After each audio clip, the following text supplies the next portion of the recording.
Hello students, आज के इस वीडियो में हम लोग ऐसे प्रॉब्लम्स पर डिस्कस करेंगे जो डिफरेंशिएशन से रिलेटेड होंगे और जो डिफरेंशिएशन के जो बेसिक कॉन्सेप्ट्स हैं उससे कैसे सॉल्व करने होते हैं प्रॉब्लम्स को। तो बहुत सारे ऐसे प्रॉब्लम्स आपको कॉम्पिटिटिव एग्ज़ाम्स में जैसे IIT JEE में तो पसंदीदा है। ये बहुत सारे ऐसे प्रॉब्लम्स आते हैं जो इस तरह के कॉन्सेप्ट से ही सॉल्व होते हैं। इसमें मेनली आपको इसका जो स्ट्रक्चर है प्रॉब्लम का वो इस तरह से होता है कि उसमें फंक्शनल इक्वेशन भी इन्वॉल्व होंगे और आपको फंक्शन या फंक्शन का डिफरेंशिएशन पर प्रॉब्लम्स पूछे जाएंगे कि एफ डैश एक्स का वैल्यू क्या है या पर्टिकुलर पॉइंट पर एफ डैश जीरो का वैल्यू क्या है, एफ डैश टू का वैल्यू, इस तरह से। और एक फंक्शनल इक्वेशन दिया रहेगा, डोमेन रेंज सब इन्वॉल्व होगा। तो वैसे प्रॉब्लम्स को करने के लिए हमें किन किन चीज़ों का पहले नॉलेज होना चाहिए ये समझते हैं। क्या हमें आना चाहिए बेसिकली, जिससे हम ऐसे प्रॉब्लम्स को आराम से सॉल्व कर सकें। ठीक है, तो फर्स्ट कॉन्सेप्ट मैं बताना चाह रहा हूँ कि जो बेसिक कॉन्सेप्ट्स है उसमें से सबसे पहले आपको ये 5 फॉर्मेट्स है, ये आपको पूरी तरह से याद होना चाहिए, ये पूरी तरह से समझ होनी चाहिए, मैं तो ये कहूँगा। तो उसमें क्या है कि अगर कोई एक्स वाई दो इंडिपेंडेंट वेरिएबल्स हैं, तो अगर ये इस तरह का नेचर है, रिलेशन कैसा है, f x into y equals to f x plus f y, तो ऐसे प्रॉब्लम्स का जो नेचर होता है वो लॉगरिथमिक नेचर होता है। ठीक है, तो वो k into l n x के रूप में हम जनरलाइज्ड जो लॉगरिथमिक नेचर हो सकता है वो ऐसा ही होगा। और अगर f x into y f x into f y में कन्वर्ट हो रहा है तो ऑब्वियस सी बात है वो जो फंक्शन का नेचर होगा वो कोई पॉलिनोमियल होगा जो x to the power n के टर्म में होगा। ठीक है, तीसरा है जो अगर f x plus y equals to f x into f y हो गया तो ऑब्वियस सी बात है एफ एक्स का जो नेचर होगा वो एक्सपोनेंशियल नेचर होगा। तो ये भी a to the power kx है, एक बहुत ही जनरल फॉर्म है एक्सपोनेंशियल नेचर का। That's why if f x plus y equals to f x plus f y, obvious सी बात है ये कैसा नेचर का होगा, ये एक लीनियर फंक्शन होगा। तो लीनियर फंक्शन का जो जनरल फॉर्म है वो आपको kx के रूप में दिया गया है। ठीक है, और अगर f x into F one by x हो और ये कन्वर्ट होकर हो रहा है f x plus F one by x, multiplication से समेशन में कन्वर्ट हो रहा है, तो एफ एक्स का जो नेचर होगा वो plus minus x to the power n के नेचर में होगा। तो ये आपको 5 बेसिक्स हैं, इतना कम से कम हमें समझ में आनी चाहिए, इतनी समझ होनी चाहिए। ठीक है, ओके।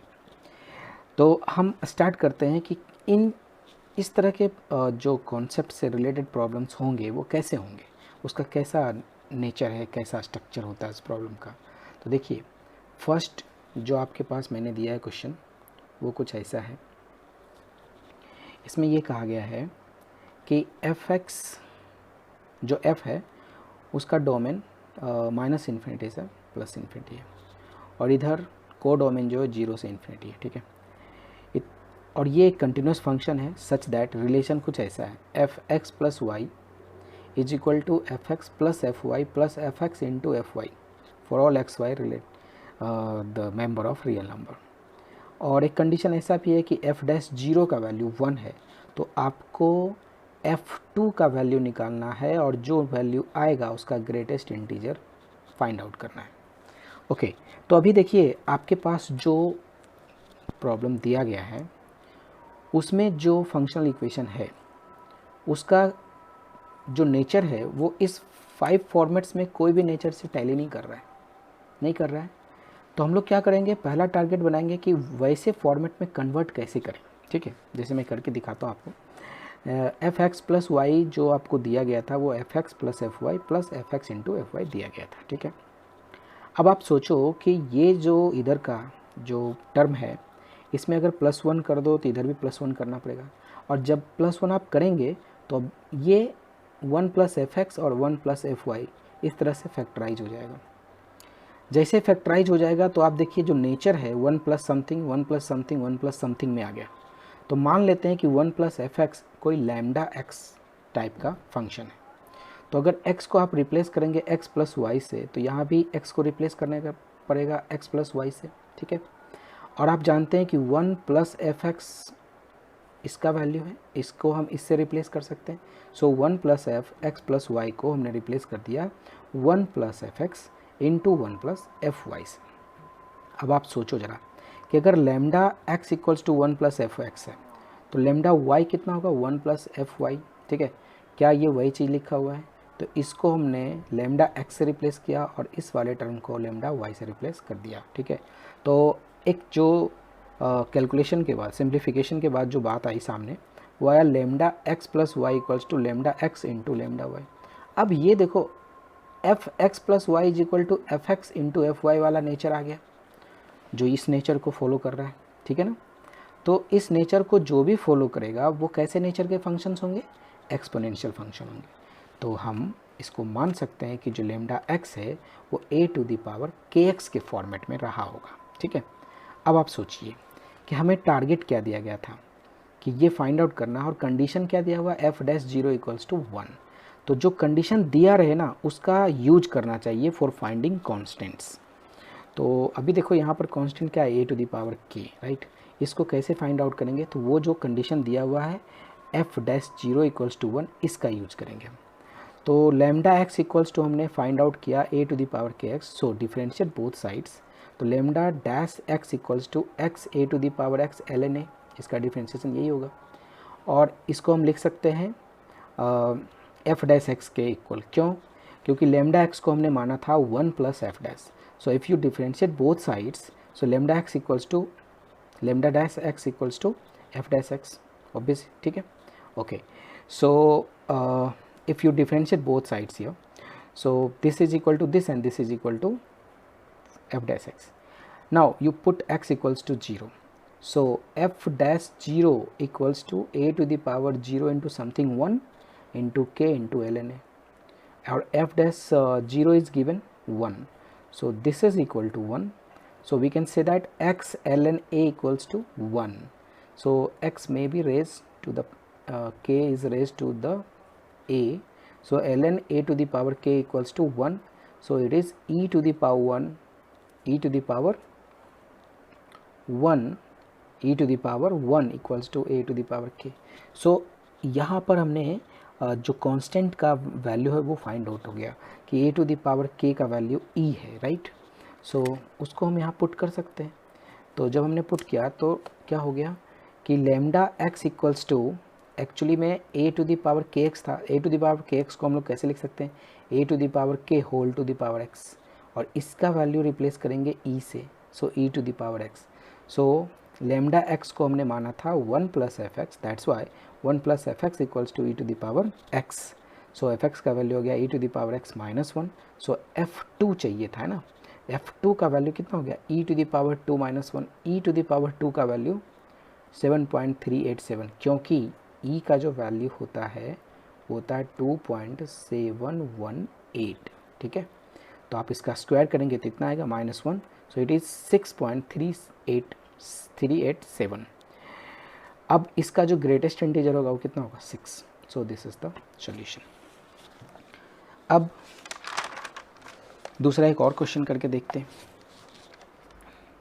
इसमें कहा गया है कि कोई फंक्शन है जो R2R डिफाइंड है, satisfying the equation f x plus y equals to f x into f y, और f x is not equal to 0 for all x, and if f x is differentiable at x equals to 0 and f dash 0 equals to 2, ठीक है। 0 पर differentiable था और differentiable होने के बाद जो एफ डैश 0 हो सकता है वो 2 है। Then prove that f dash x equals to 2f(x). देखो यहाँ पर डायरेक्ट दिया हुआ है f x plus y equals to f x into, so we can consider this function as f x equal to a to the power के x. Okay, so value किस में दिया हुआ है? डैश में। So first of all you differentiate this function, so f dash x equals to के l n a to the power के x. Now you put x equals to 0, it will give f dash 0 equals to k ln a to the power k into 0, and k into 0 is 1, so it is just like ln a to the power k, no problem. So f dash 0 is what? F dash 0 is given 2, so this is equal to 2, so ln a to the power k equals to 2, so that's why we can say a to the power k equals to e to the power 2. Okay, ln is defined as log base e, right?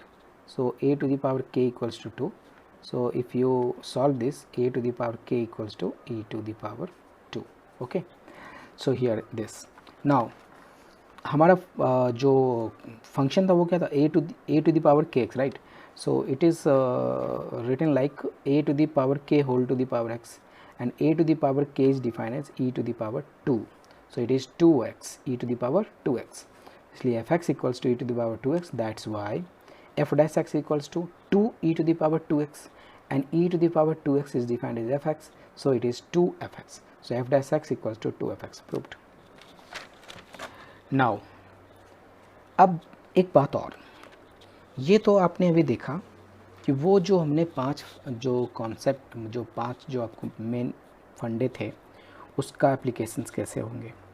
अब ऐसा होगा कि हमें एक और चीज़ जानना चाहिए, है ना. वो तो सॉल्व करने के लिए ठीक है, बट जो फर्स्ट प्रिंसिपल होता है डिफरेंशिएशन का उसको भी जानना बहुत ज़रूरी है, क्योंकि बहुत सारे ऐसे प्रॉब्लम्स होंगे जहाँ पर डायरेक्ट इसका एप्लीकेशन करना पड़ेगा. ओके, तो कॉन्सेप्ट नंबर 2 है. तो ऐसा हम लोग स्टार्ट करते हैं कि सपोज कोई फंक्शन है y equal to f x, और ये कहा जाता है कि उसकी डिफरेंशियलिटी चेक करनी है x इक्वल्स टू a पर सपोज. तो उसका लेफ्ट हैंड डेरिवेटिव और राइट हैंड डेरिवेटिव दोनों इक्वल होना चाहिए और फाइनाइट होना चाहिए, मतलब एग्जिस्ट कर रहा हो, तब हम कहेंगे कि वो फंक्शन उस पॉइंट पर डिफरेंशिएबल है. तो सबसे पहले ये बात समझना है कि लेफ़्ट हैंड डेरिवेटिव कैसे लिखते हैं, उसको कैसे सिम्बलाइज करते हैं ना. तो एफ डैश एक्स अगर हमें लेफ़्ट हैंड डेरिवेटिव निकालना है x इक्वल्स टू a पर, तो उसको इस तरह से लिखा जाता है कि limit h tends to 0 f a minus h minus f a divided by minus h. इसको हम लोग एफ डैश ए माइनस लिखेंगे. ए माइनस मतलब ए से छोटा, ठीक है, एफ ए से थोड़ा सा छोटा, यानी इसका जो अप्रोचिंग है वो फ्रॉम लेफ्ट साइड. और इसको दूसरी तरफ से एल एफ डैश ए भी लिखते हैं. आर एच डी मतलब राइट हैंड डेरिवेटिव. इसको हम लोग कैसे डिफाइन करते हैं, limit h tends to 0 f a plus h minus f a divided by H.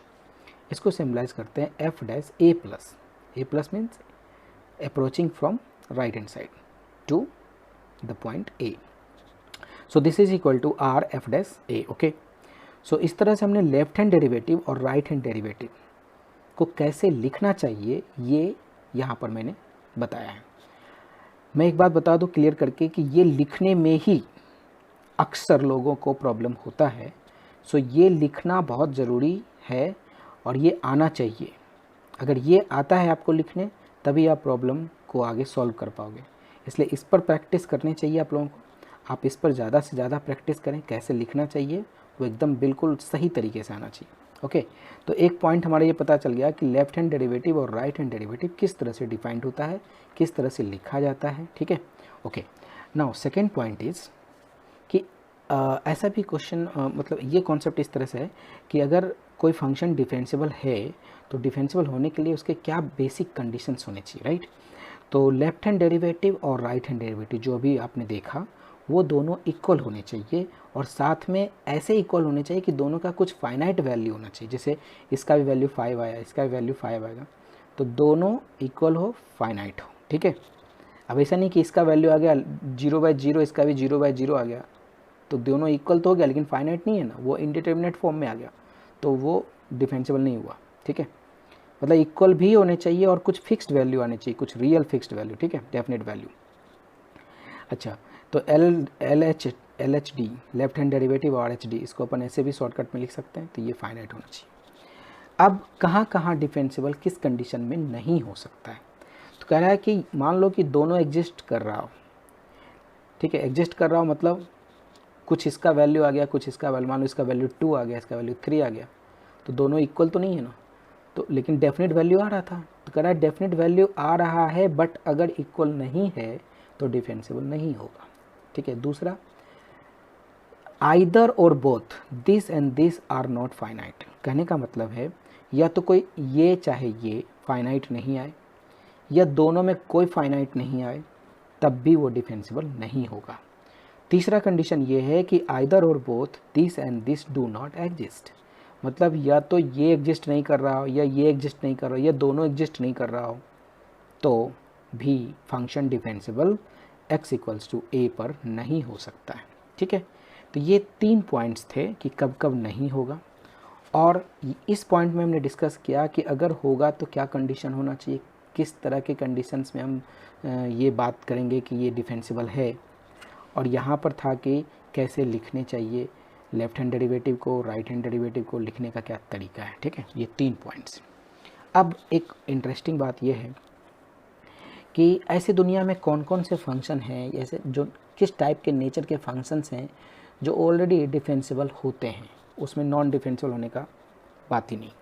जैसे जितने भी पॉलिनोमियल फंक्शन हैं, पॉलिनोमियल मतलब जैसे x² + 2x + 3, x⁵ + 1, ये भी पॉलिनोमियल है। तो इस तरह के जितने भी पॉलिनोमियल होंगे वो पूरे मतलब दुनिया के हर नंबर पर वो डिफेंसिबल होता है।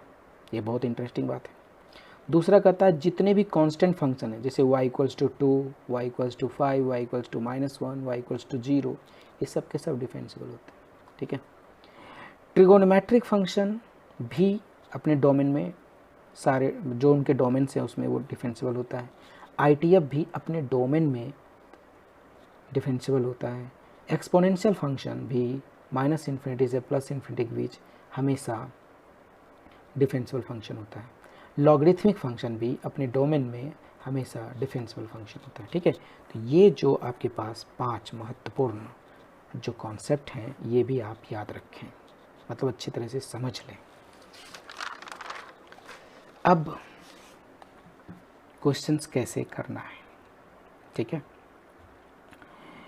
सो यहाँ पर देखो एक कॉन्सेप्ट है, मतलब क्वेश्चन है FR2R satisfying modulus of fx is less than equal to x² for all x, be a differentiable at x equals to 0, then find f'0। Condition आपको ये दे दिया है, अब इसके हिसाब से ही आपको निकालना है कि f'0 का वैल्यू क्या होगा। तो आप सोचो कि अगर modulus of f' less than x² है सभी x के लिए, तो जब ये सभी के लिए वैलिड है तो पर्टिकुलरली x⁻0 पर भी वैलिड होगा।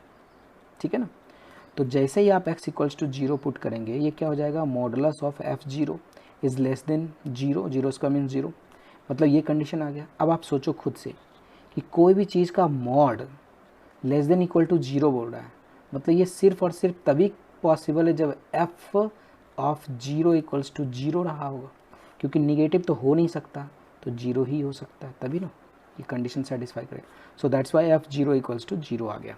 ये हमें इस कंडीशन से फाइंड आउट हो गया। ठीक है, अब हमें ये पता है कि किसी भी पॉइंट पर अगर किसी भी पॉइंट A पर अगर कोई फंक्शन डिफरेंशिएबल है तो उसको किस तरह से लिखते हैं, limit h tends to 0 fa + h - fa divided by h। अब आप a को 0 से रिप्लेस करें, क्योंकि आपको f'0 ही निकालना है ना, तो a को 0 से रिप्लेस करें, तो यहाँ क्या हो जाएगा 0 + h minus f0 divided by h। अब आपने यहाँ से फाइंड आउट किया था f0 = 0, तो ये 0 ख़त्म हो गया। सो आ गया कितना fh डिवाइडेड बाई h, ये आपका वैल्यू आ गया f'0 का। चलो इसको मान लेते हैं इक्वेशन फर्स्ट है। ओके, अब आप देखो क्या कंडीशन में क्या दिया था कि modulus of fx is less than equal to x², और आपको पता होगा कि x² को हम लोग रिप्लेस कर सकते हैं mod ऑफ x के होल स्क्वायर से। अब क्या करते हैं, दोनों तरफ mod x से डिवाइड करते हैं। ठीक है, तो ये क्या हो जाएगा fx/x का mod less than equal to mod x, ऐसे लिख सकते हैं। अब x को आप h से रिप्लेस कर दो, क्योंकि हमारा टारगेट h है, fh। सो x को जैसे h से रिप्लेस करोगे सो fh/h का modulus is less than equal to h। अब सोचो आपको एक कंडीशन पता होगा मॉडुलस का कि f mod of x is less then, मान लो k है तो इसको लिखते हैं -k से greater than x and less than equal to k। So इस कॉन्सेप्ट का हमने यहाँ यूज़ किया, तो this of mod of this is less than equal to this number, so minus of this number से greater and plus of this number से less than. ठीक है, ऐसा।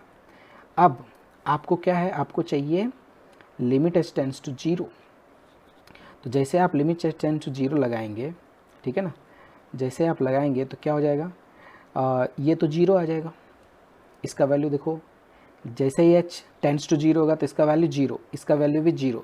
तो आप एक सैंडविच थ्योरम पढ़े होंगे जिसमें कि दो जो इसके लेफ़्ट और राइट अगर वैल्यू सेम आ रहा है तो फंक्शन का लिमिटिंग वैल्यू भी उतना ही आएगा। तो इसका वैल्यू 0 है, इसका वैल्यू 0 होगा, इसलिए हम कह सकते हैं कि limit h tends to 0 f h by h must be 0। So इसका वैल्यू आ गया 0, इसलिए f dash 0 is equal to 0 because it is 0, that's why f dash 0 equals to 0। यही हमें करना था। अब देखो एक बहुत ऐसे क्वेश्चंस बहुत आते हैं और ये बहुत इंटरेस्टिंग क्वेश्चन है, इसको हमें समझना चाहिए कि कैसे इसको सॉल्व करना है। तो मान लो कि क्वेश्चन में ये दिया है कि px कोई पॉलिनोमियल है जो इस तरह से डिफाइंड है। ऑब्वियस सी बात है, सारे पॉलिनोमियल्स ऐसे डिफाइंड होते हैं, a0 plus a1x plus a2x square plus plus plus an x power n, ये है पॉलिनोमियल। इसमें इन्होंने कहा, कंडीशन दिया कि mod of px is less than mod of e to the power x minus one का मॉड फॉर ऑल x जो कि पॉजिटिव है, right, greater than equal to 0 है। तो प्रूफ करना है कि mod of a1 plus 2a2 up to n less than equal to 1 होगा। अब जरा ध्यान से समझो कि ये जो दिया हुआ है ना, ये है क्या एक्चुअली। तो आप देखो px ये है, इसका आप डैश करो एक बार, इसका डिफरेंशिएट करो, तो देखो g ये ख़त्म हो गया, मतलब a0 फिनिश्ड। सो यहाँ से स्टार्ट होगा a1 plus 2a2 plus 3a3, फिर लास्ट में आएगा n x to the power n, इस तरह से डिफरेंशिएशन आएगा। तो अभी आप देखो कि अगर उस तरह से जो हमें आ रहा था, है ना, जो हमें आ रहा था उस तरह से अगर देखा जाए तो यहाँ पर तो यही हुआ ना कि अगर px हमें डिफाइंड किया गया है a0 plus a1x plus a2x square up to an x to the power n, है ना, इस तरह से। तो अगर हम p डैश x का वैल्यू निकालें तो ये हो जाएगा 0 प्लस a1 सिर्फ प्लस 2a2x आ जाएगा, और लास्ट का जो टर्म आएगा वो आएगा an x to the power n minus 1, ऐसा आएगा। अब आप क्या करो, 1 पुट कर दो यहाँ, तो ये देखो a1 आ गया और ये आ गया 2a2 plus 3a3 up to n। क्या यही टर्म यहाँ पर रखा हुआ है? मतलब ये आपसे सिर्फ ये कह रहा है कि आप मुझे प्रूफ करके दो कि p डैश 1 का जो वैल्यू है वो लेस देन 1 है, ये प्रूफ करने कह रहा है। ठीक है, तो चलो कैसे करना चाहिए वो हम समझते हैं। सबसे पहले तो आप ये देखो कि जो px था एक्चुअली, वो px कितना दिया हुआ है, px equals to mod of इसका एक्चुअली ये वाला e to the power x minus 1, ये कंडीशन दिया हुआ है। ठीक है, अब आप सोचिए कि अगर हमें p डैश 1 चाहिए, राइट, तो p डैश 1 डिफाइन कैसे होता है? अगर p डैश 1 को डिफाइन हमें करना है तो p1 plus h minus p1 divided by h limit h tends to 0, इस तरह के फॉर्मेट को ढूंढना पड़ेगा। तो p1 plus h minus p1 करते हैं, इधर करते हैं। ठीक है, तो आप सोचो इधर px है तो इसको लिख सकते हो p1 प्लस h, तो ये चीज़ आपको लेस देन इक्वल टू हो जाएगा e to the power x को रिप्लेस किया 1 प्लस h से, तो 1 प्लस h माइनस 1, इस तरह से होगा। तो अपन लिख सकते हैं p1 plus h less than equal to, अब देखो ये ख़त्म हो गया, तो e to the power h minus 1, इस तरह से लिख सकते हैं। अब हम क्या करते हैं कि एक नया चीज़ इंट्रोड्यूस करते हैं p1, ठीक है, और डिवाइड करते हैं इसको h से, तो आपको इधर भी करना पड़ेगा e to the power h। अब देखो p1 हमें इंट्रोड्यूस, मतलब इसमें एक नया टर्म माइनस करने से फ़ायदा क्या मिलेगा, क्योंकि आप देखो जब modulus of px less than equal to e to the power ये दिया हुआ था, तो अगर आप x को 1 से रिप्लेस कर दो तो ये क्या हो जाएगा 1 माइनस 1, तो e to the power 0, e to the power 0 1 होता है, 1 माइनस 1 फिर से 0 हो गया, यानी पूरा टर्म 0 हो गया। तो किसी भी सिस्टम में भी आपने पहले भी देखा था कि p1 का modulus less than equal to 0, तो ऑब्वियस सी बात है p1 का वैल्यू कितना होगा 0, तो 0 टर्म p1 का वैल्यू है, तो 0 टर्म को हमने माइनस किया तो कोई फ़र्क नहीं पड़ता सिस्टम में, तो ये चीज़ हो जाएगा इतना माइनस इतना, और जो h दोनों तरफ डिवाइड किए वो ऐसे हो जाएगा। अब देखो इसको करने से मुझे फ़ायदा क्या हुआ, फ़र्क तो नहीं पड़ा पर फ़ायदा हो गया। फ़ायदा ये हो गया कि ये चीज़ अब p डैश 1 डिफाइंड हो गया। अगर आप लिमिट h टेंस टू 0 इधर भी लगा देते हैं और लिमिट h टेंस टू 0 इधर भी लगा देते हैं, तो ये चीज़ आ गया कितना, p dash 1 and this is less than equal to, अब इसका वैल्यू आपको पता होगा e to the power h minus 1 by h, इसका वैल्यू 1 होता है, तो ये हो जाएगा 1, है ना। तो यही चीज़ p dash 1 is less then 1, तो यही चीज़ हमें प्रूफ करना था कि p dash 1 is less then 1, क्योंकि p डैश 1 हमने पहले निकाल के रखा हुआ है कि p डैश 1 का वैल्यू इतना है। तो जैसे ही आपको ये आता है p dash 1 less than equal to 1, इसका मतलब मॉडुलस ऑफ p डैश 1 का वैल्यू कितना था, 1 plus 2a2 plus 3a3 up two plus n, इसी का मॉडुलस लेस देन 1, यही हो गया प्रूव्ड। ठीक है, ओके। अब नेक्स्ट क्वेश्चन क्या है, देखो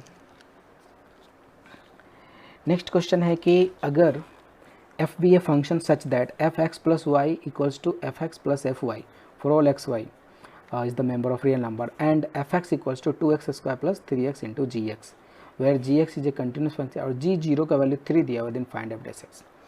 तो अभी आप चाहो तो इसको फर्स्ट प्रिंसिपल लगा के भी सॉल्व कर सकते हैं, और अगर आप लोगों को ये जो मैंने शुरुआत में कॉन्सेप्ट्स बताए थे कि अगर f x plus f y is equal to f x plus f y हो तो इसका जो नेचर होगा वो लीनियर होगा, के एक्स टाइप का, एफ एक्स इक्वल्स टू के।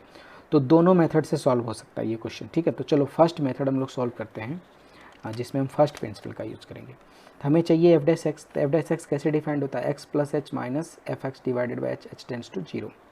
देखो ये लिखने आना चाहिए, इसलिए मैंने पहले भी डिफाइन मतलब बोला था आपको कि जिसको ये लिखने आ गया ना हमेशा, वो सारे क्वेश्चंस को ईजिली सॉल्व कर देंगे। अब देखो लिखा क्या है, f x plus f y is equal to f x plus f y, तो एफ एक्स प्लस एच। अब सोचो कि जब ये एक्स प्लस वाई था तो एक्स वाई से अगर एक्स प्लस एच होगा तो इसको लिखेंगे F x plus F H, तो इसको आप लिख सकते हैं F x plus F H minus f x cancel out, so it is F H divided by H. अब आप सोचो कि यार एफ एक्स का वैल्यू तो 2x square plus 3x into g x दिया हुआ है, so when we replace x by h तो ये हो जाएगा f h equals to 2h square plus 3h into g h. तो यहाँ लिख दिया है मैंने 2h square plus 3h into g h divided by h, h से आप इसको डिवाइड करो तो ये हो जाएगा 2h प्लस 3 और ये जी एच है ही। तो अब लिमिटिंग वैल्यू रखो, लिमिटिंग वैल्यू लगाने से फ़ायदा क्या है, देखो h जब टेंस करेगा 0 तो ये ख़त्म हो जाएगा, ये 3 बचेगा और यहाँ g 0 हो जाएगा। g 0 का वैल्यू आपको दिया हुआ है 3। ठीक है, तो आप यहाँ पुट कर दें 3 into 3 it is equal to 9। So ये एक मेथड से आपको एफ डैश एक्स का वैल्यू आ गया 9। ठीक है, अब आप सोचिए कि दूसरा मेथड क्या हो सकता है। दूसरा मेथड क्या है कि अगर ये फॉलो कर रहा है f x plus y equals to f x plus f y, तो ऑब्वियस सी बात है एफ एक्स का जो नेचर होगा वो के एक्स टाइप का होगा। तो एफ एक्स जो दिया हुआ था वो क्या दिया हुआ था, 2x square plus 3x into g x. इधर एफ एक्स को आप के एक्स लिख सकते हैं और ये तो जैसा लिखा हुआ है x से डिवाइड कर दें तो ये क्या हो जाएगा 2x plus 3 into g x. अब क्योंकि हमें g0 का वैल्यू पता है, सो हमें पुट करना चाहिए x का वैल्यू 0। जैसे x का वैल्यू 0 पुट करेंगे तो ये हो जाएगा ओनली 3 और ये g0, सो k का वैल्यू आ जाएगा 3 into g0, so it is 3 into और g0 कितना है 3, सो इट इज़ 3 इंटू 3 9 हो गया, k का वैल्यू 9 हो गया, तो एफ एक्स का वैल्यू कितना आएगा 9x। तो जैसे ही एफ एक्स का वैल्यू 9x आया तो ऑब्वियस सी बात है एफ डैश एक्स का वैल्यू कितना आएगा 9। ये बहुत ईजिली आ गया।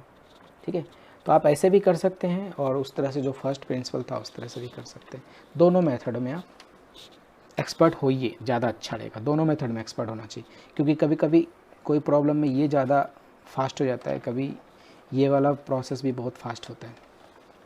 चलो एक और क्वेश्चन कर लेते हैं। तो इस क्वेश्चन में ये है कि f x into f y equals to f x plus y दिया हुआ है और इसमें ये कहा गया कि सपोज f5 का वैल्यू 2 है और f डैश 0 जो है 3 है, तो फाइंड f डैश 5। तो देखो आप अगर फर्स्ट प्रिंसिपल से करेंगे तो f डैश 5 को कैसे डिफाइन करेंगे हम लोग, f डैश 5 को डिफाइन करेंगे limit h tends to 0 5 plus h minus f5 divided by h। अब ये प्लस है यहाँ पर तो मल्टीप्लाई करके बाहर आता है, तो जो प्लस होगा तो मल्टीप्लाई हो जाएगा f5 fh minus f5 divided by h। तो इसमें अब देखो f5 आप कॉमन ले सकते हैं आराम से, क्योंकि ये कांस्टेंट टर्म, इसको h का फंक्शन है इसलिए लिमिटिंग वैल्यू में रहना है, नहीं रहने से कोई फ़ायदा नहीं। तो f5 को हमने बाहर निकाला, limit h tends to 0 fh minus f minus 1 by h। ये अब इसमें देखना ये चाहिए हमें कि सबसे पहले तो ये कि जैसे आप ऐसे सोचो कि आपको दिया हुआ था कितना, f x plus y equals to f x और एफ वाई, ये था। x का वैल्यू 5 पुट करो, y का वैल्यू 0 पुट करो, तो क्या हो जाएगा 5 प्लस 0 f5 f0। आपको ये कंडीशन दिया हुआ था, f5 का वैल्यू देखो 2 है ना, f5 का वैल्यू 2 दिया हुआ है, तो यहाँ भी 2 है, यहाँ भी 2 है, तो कैंसिल आउट आराम से हो सकता है। तो f0 का वैल्यू कितना है 1, यानी 1 जो है उसको अपन f0 से रिप्लेस कर सकते हैं। तो ये जो आपको यहाँ पर आया था limit h tends to 0 fh minus 1, अब आप इसको f0 लिख सकते हैं, ठीक है। तो ये लिखाएगा इस तरह से कि ये f5 का वैल्यू हमने यहाँ 2 रख दिया, ठीक है। तो f'5 is equal to 2 limit h tends to 0 fh minus f0 divided by h। अब ये देखो आपको ये पता होगा कि ये जो है वो f'0 है, ठीक है, f'0, तो 2 इंटू f'0, इसको f0 ही तो f'0 बोलते हैं ना, तो f'0, तो f'0 का वैल्यू भी आपको दिया हुआ था कितना 3, तो आप 2 इंटू 3 रख दें तो इसका वैल्यू आ गया 6। इस मेथड से अपन ऐसे करेंगे। अब वो जो थोड़ा फास्टेस्ट वाला है तो fx सेकेंड मेथड करते हैं। fx प्लस वाई ये गिवन था, और ये जब ऐसा है तो fx का nature a to the power kx होगा, जो पहले भी प्रॉब्लम्स में मैंने देखा था। अब f' का वैल्यू निकालते होते k ln a to the power kx, 0 put करते हैं इसलिए क्योंकि f'0 का वैल्यू अपने को 3 पता था, इसलिए 0 पुट कर लेते तो इधर ये हो जाएगा, तो 3 equals to ln a to the power k। इसी तरह से a to the power k का value e to the power 3x आ गया। तो अब अपने को क्या मिल गया, a to the power k का value e to the power 3, इसलिए fx का value e to the power 3x हो गया, ठीक है। फंक्शन मिल गया। देखिए इस वाले जो मेथड में एक और आपको नया बात नज़र आ रहा होगा कि पहले जो मैंने सॉल्व किया था उसमें fx कहीं दिखाई नहीं दे रहा था, फंक्शन नहीं पता चल रहा था, लेकिन यहाँ पर फंक्शन पता चल रहा है। अब यहाँ पर f का वैल्यू कुछ भी रख दो, बोले कि आप f0 का वैल्यू बताओ तो बता सकते हैं, f-1 का वैल्यू बताओ, बता सकते हैं आराम से। तो ठीक है, अभी fx आ गया, लेकिन हमको f'5 चाहिए, तो ऑब्वियस सी बात है इसको मस्त डिफ्रेंशिएट करो। f' का वैल्यू कितना हो जाएगा 3 into e to the power 3x, तो f' का वैल्यू आ गया 3 into e to the power 3x, ठीक है। तो जैसे ही ये आ गया तो अब आप क्या करो, f'5 चाहिए तो x को रिप्लेस करो 5 से, 3 e to the power 3 into 5 e to the power 15। अच्छा, ई टू द पावर 15 जो था वो क्या f5 था, क्योंकि जहाँ f का वैल्यू आपका जब ई टू द पावर 3x है तो जैसे आप 5 रखोगे तो ई टू द पावर 15 हो गया। तो f5 था actually, e to the power 3 क्या है, 3x क्या है, 15 क्या है, f5 है, और f5 का वैल्यू आपको पता है क्वेश्चन में दिया हुआ था 2 है इसका वैल्यू, है ना। तो यहाँ पर आप रखें 3 इंटू f5, या मतलब 3 इंटू 2 इट इज़ 6। सो इधर से भी 6 आया और इस वाले प्रोसेस से भी 6 आया। सो दोनों प्रोसेस का आप इस्तेमाल कर सकते हैं, कोई भी प्रॉब्लम को आप दोनों मेथड से कर सकते हैं। दोनों मेथड में आपको एक्सपर्ट होना चाहिए, तभी जा कर के आप एक अच्छे कॉन्सेप्ट को आप आगे बढ़ा सकते हैं ना, अच्छे से प्रॉब्लम सॉल्व कर सकते हैं। तो ठीक है, आज का डिस्कशन में हमने इतना डिस्कस किया कैसे प्रॉब्लम सॉल्व करने चाहिए, कब कौन सा मेथड इस्तेमाल करना चाहिए, दोनों भी इस्तेमाल कर सकते हैं, कोई टेंशन नहीं है ना।